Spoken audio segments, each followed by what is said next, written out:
actually, one thing that was pretty funny was I was conducting, had a large choir and a large brass ensemble, and we were doing, a large brass ensemble. We were doing John Rutter's Gloria.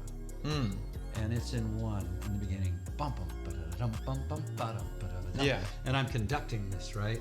And I've got my baton, right?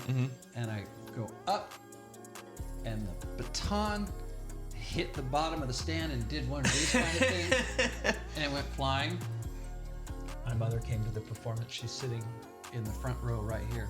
She caught it, hands it to me. I grabbed it and kept conducting. It was like. You couldn't plan it. It would have been a viral video had it been, videoed back in, those days. It was the funniest thing. The only problem it created was a bunch of the choir members saw it. And it was so hilarious, because it was da-da, flip, boom, go.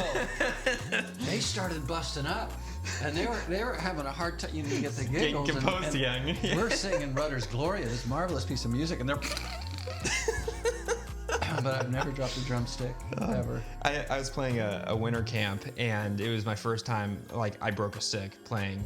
The next day, I hit the cymbal, and I guess, I wasn't fully holding onto the cymbal, on the stick, so it flies up, and I don't know how, but I somehow grab it while playing, just kept going, and no one but one kid saw it. And that one kid, he's like, how'd you do that? I'm like, I don't know, man, that was a moment, you can't replicate it. The only time I really almost dropped a stick. I fumbled it. I caught it. Yeah.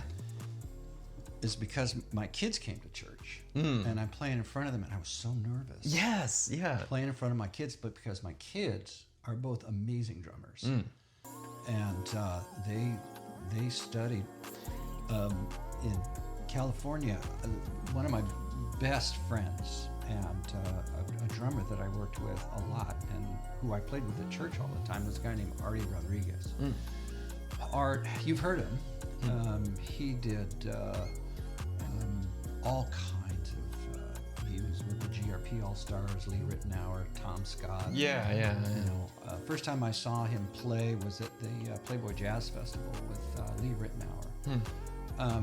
He was with Ricky Lee Jones.